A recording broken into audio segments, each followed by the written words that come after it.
Hello friends, welcome again to my channel Gujju તડકા. તો friends, તમે મારી ચેનલ પર પહેલી વાર આવ્યા છો તો મારી ચેનલને સબસ્ક્રાઈબ કરો. આજે હું લઈને આવી છું વેજીટેબલ રાયતું, જે બનાવવામાં ખૂબ જ ઇઝી છે અને ખાવામાં તો ખૂબ જ ટેસ્ટી લાગે છે. તો ચલો બનાવવાનું શરૂ કરીશું. આપણે અહીંયા સામગ્રી જોઈ લઈશું. અહીંયા ઝીણી સમારેલી ડુંગળી, ઝીણા સમારેલા ટામેટાં, દાડમના દાણા, મકાઈ બાફેલી લીધેલી છે, ઝીણી સમારેલી કોથમીર, કાકડીને અહીંયા આપણે છીણી લીધેલી છે, ઝીણું સમારેલું મરચું, ધાણા જીરું પાવડર, મીઠું, સંચર અને દહીં લઈશું. તો હવે આપણે ફટાફટ બનાવવાનું શરૂ કરીશું. તો અહીંયા એક બાઉલમાં આપણે 5 ચમચા દહીં લેવાનું છે,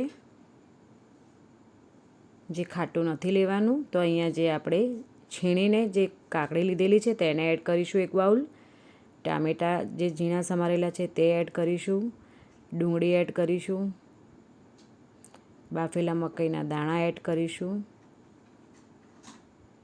અને તેને બરાબર મિક્સ કરી લઈશું. અહીંયા તમારે બીજા કોઈ પણ વેજીટેબલ જો એડ કરવા હોય તો એડ કરી શકો છો. એકદમ સરસ મિક્સ થઈ ગયું છે, તો તમે જોઈ શકો છો ફ્રેન્ડ્સ. તો હવે આપણે ઉપર મીઠું જે સ્વાદ પ્રમાણે લઈશું, ધાણા જીરું પાવડર લઈશું 1 ચમચી, ત્યારબાદ લીલા ઝીણા સમારેલા મરચાં છે તે એડ કરીશું, સંચર પાવડર એડ કરીશું, દાડમના દાણા જે છે તે એડ કરીશું, ઉપરથી કોથમીર સ્પ્રેડ કરીને બરાબર એકદમ મિક્સ કરી લઈશું. તો ફ્રેન્ડ્સ, આપણું અહીંયા વેજીટેબલ રાયતું રેડી થઈ ગયું છે. તો આપણે એને એક બાઉલમાં પણ સર્વ કરી લઈશું.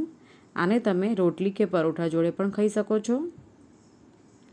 તો હવે આપણે તેને સર્વ કરી લઈએ. તો આ રાયતું ફ્રેન્ડ્સ ખૂબ જ ટેસ્ટી લાગે છે અને નાનાથી લઈને મોટાને બધાને ભાવે છે. તો તમે પણ આ રેસીપી ઘરે ચોક્કસ બનાવો અને કેવી બની છે તે કમેન્ટ કરવાનું તો ભૂલતા જ નહીં.